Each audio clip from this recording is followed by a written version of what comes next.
Ciao Italia, che tu ci creda oppure no, io sono uno di quelli che non ci crede, devo raccontarti un fatto paranormale, cioè che pare normale ma non lo è. A retrocamera, stai attento. Allora, come molti tu sanno, io è da un anno che vado avanti con questa retrocamera, ho fatto vedere agli amici tutto quanto, ho smontato i cavi più di una volta, sia la parte davanti che quella dietro, ho messo riattivante elettrico, niente da fare. La telecamera è doppio fenomeno paranormale, la telecamera funziona sempre, non funziona quando serve, ok? Cioè non è che non funziona quando c'è umido, quando c'è sole, quando c'è freddo, no, quando serve non funziona. E allora Singano, come hai risolto questo problema della retrocamera? È una cosa pazzesca. Allora mi sono appoggiato sulla formula che utilizzavo con le sigarette, no? Che molti conoscono e molti utilizzano. Praticamente tipo se tu devi andare a un appuntamento con una persona o aspetti il tuo turno per entrare, cioè passano ore e ore e ore,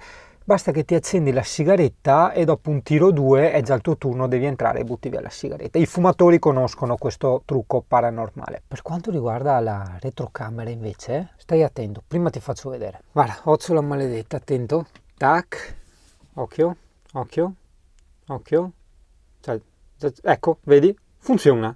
E da un po' di giorni funziona sempre. E mi dirai, Madonna Singano, cosa hai fatto? Semplicemente ne ho acquistata un'altra su Amazon. Deve ancora arrivarmi. Ma il solo fatto di averla acquistata fa sì che la mia retrocamera sia ingelosita e adesso funziona sempre. Cioè, è una cosa pazzesca perché, ripeto, è da un anno che andiamo avanti con questa retrocamera e adesso sta funzionando sempre. Ha piovuto a dirotto, c'è stato umido, c'è stato sole, c'è stato caldo, c'è stato freddo, di quegli sbalzi di temperatura pazzesca, c'è di tutto e lei funziona.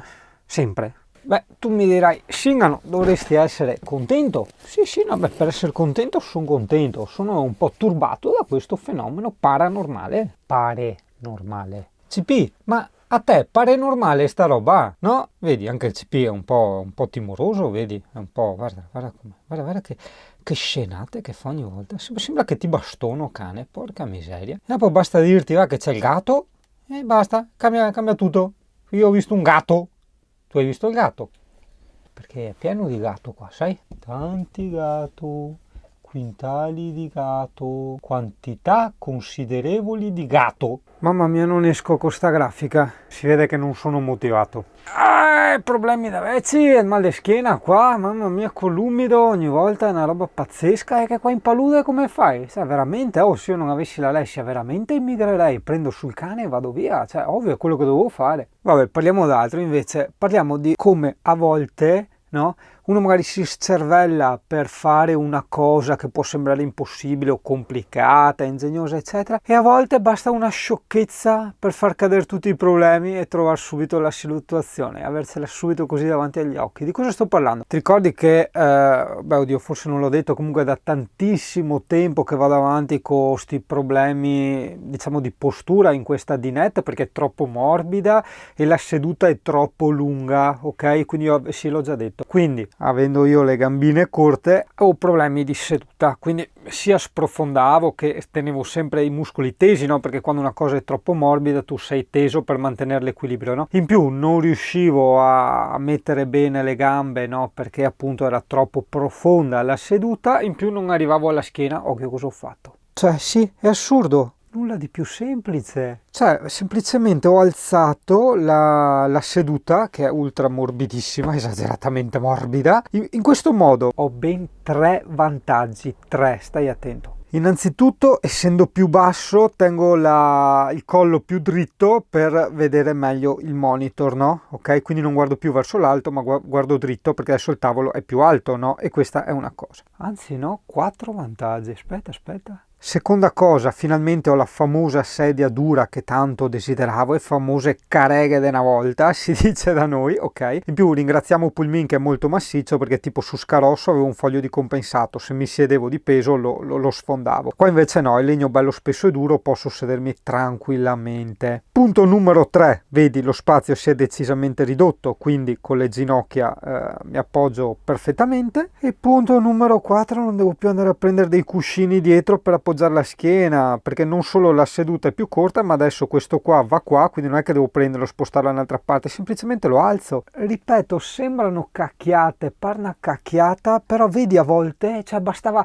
alzare un cuscino e hai risolto 4 problemi, cioè ci rendiamo conto? Ah, ma sì, è tipo i brividini di piacere, no? Da quando eri torturato prima con sto divanone che sfondavi, adesso finalmente hai la seduta rigida e dritta con la schiena. Oh, cazzo, è tutta un'altra roba adesso. Infatti, adesso sento la schiena che si dovrà abituare a una postura un po' più corretta. No, perché quella volta, adesso proprio devo raccontarla tutta, ero andato su internet a guardare quelle famose sedie svedesi che da tantissimi anni volevo anche quando abitavo a casa, solo che non le ho mai trovate, no? Praticamente è una specie di sgabellino, ok? Dove tu hai una specie di trespolo dove appoggiare le ginocchia e scarichi un bel po' di peso sulle ginocchia e oltre a avere la postura un po' strana, un po' inclinata, praticamente sei obbligato a tenere la schiena dritta per mantenere in equilibrio e non cascare in avanti, quindi ha una duplice funzione, quella di mantenerti la schiena dritta e di scaricare un bel po' di peso sulle ginocchia oltre che sulle chiappe, hai capito? Quindi quella io l'avevo provata a casa di amici, era una cosa veramente eccezionale, ok, per lavorare al computer. Ho detto la vorrei tanto anche qui in camper. È che in camper come fai? Cioè, nel senso, guarda, avrei dovuto metterla qui, ok? Perché lì ovviamente non puoi metterla, cioè lì c'è una cassapanca fissa che non puoi spostare e sotto c'è la cisterna dell'acqua. In più anche i termi che passano ovviamente, quindi le cassapanche non si possono spostare o togliere. E se la mettevo qui, il tavolo sarebbe diventato molto più stretto, vedi? Perché è a forma di rettangolo, non è un quadrato, no? Quindi la postazione ne avrebbe risentito, perché vedi è comodo avere tutto bello largo, da una parte il computer, da una parte il braccio che scorre il mouse, te capita? Quindi con sta cacchiata da niente Singano è strafelice adesso, cioè è il famoso uovo di Colombo. Aspetta, perché mi senti spesso menzionare questo modo di dire, giustamente non tutti sanno, anche perché come sai purtroppo ci seguono anche molti bambini, purtroppo dico purtroppo perché Bambini non è un canale da bambini, si dicono tante parolacce, si dicono cose da adulti che diciamo è meglio che imparate, interpretate quando avete un'altra età, perché il vostro cervello si è sviluppato completamente, perché avete assunto altre informazioni che stanno sotto, eccetera eccetera. Quindi chiedo sempre ai genitori, mi raccomando, cioè guardate prima i video e le puntine e poi scegliete se è il caso di farli vedere ai bambini oppure no, perché certi sì sono ultra adatti ai bambini, altri proprio no. Comunque dicevamo sto discorso dell'uovo di Colombo, praticamente si narra, no, che una volta nella nave di Colombo, almeno così me l'hanno raccontata a me all'epoca, c'era questa sorta di scommessa, no, di far, te la stringo, te la riassumo al massimo, di far stare in piedi un uovo in equilibrio, cioè nella nave in movimento tra l'altro, no, e è impossibile.